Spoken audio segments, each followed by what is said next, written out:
I came home after a double shift with my shoes still smelling like antiseptic and my head buzzing the way it does when you've made too many small decisions for too many people.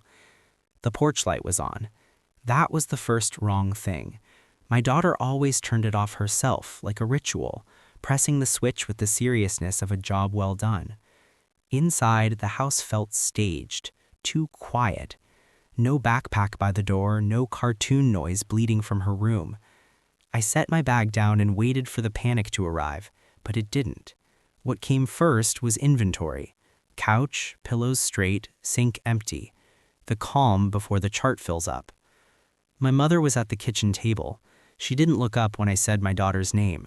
She folded a napkin, unfolded it, folded it again. "She's not here," she said, like a weather update. I asked where she was. That's when my mother finally met my eyes and said, "We voted. You don't get a say." The word voted did something strange to me. It made the situation feel procedural, as if my child had been reclassified. I stood there listening to the refrigerator hum and realized my hands weren't shaking. I was tired enough that emotion moved slowly, like IV drip. My sister's voice came from the hallway. "I'm almost done." I walked down to my daughter's room. The door was open. Half the shelves were bare. Her clothes lay in neat piles on the floor, sorted with an efficiency that felt hostile. The stuffed rabbit she slept with was gone. The wall where her growth chart had been taped showed a pale rectangle where it had been peeled away. My sister didn't stop packing when she saw me. "She needs stability," she said. "You're never home." I watched her for a moment. I thought about the patients who mistook movement for care, action for authority. I thought about how often people confuse majority with right.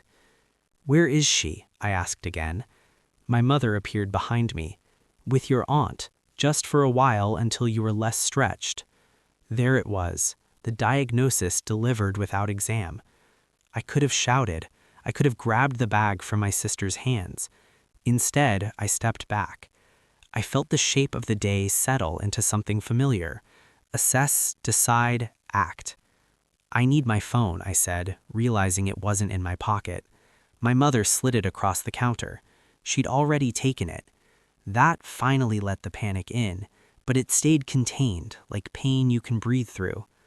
I scrolled, found the number, and dialed.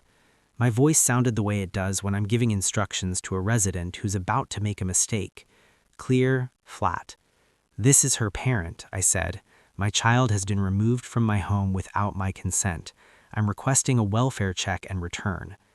My sister laughed once, sharp. "You're being dramatic."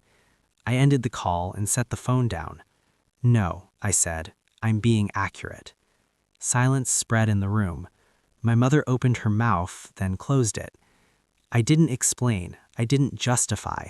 I went to the sink and washed my hands slowly as if I were going back into a patient's room. When the knock came, it didn't need to be. 2 officers stood on the porch, their presence unmistakable in the way uniforms always are. Authority doesn't raise its voice, it shows up. I answered their questions. I showed them the custody order I'd pulled up on my phone, the one my mother had never bothered to read. Sole custody, no exceptions, no votes. They went to my aunt's house. They brought my daughter back. She ran to me, confused but unharmed, her rabbit tucked under one arm. I knelt and held her until her breathing slowed. No one else touched her. The officer spoke quietly to my family. I didn't listen to the words, I watched faces instead. The certainty draining out of them, replaced by something brittle and new. After they left, my mother sat down hard at the table. My sister stood in the doorway of the half-empty room, hands useless at her sides. I didn't yell, I didn't threaten.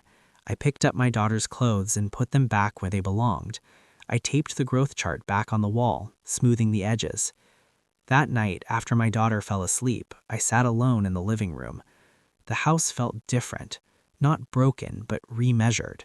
I understood then that what I'd reclaimed wasn't just my child, but the quiet right to decide without a committee.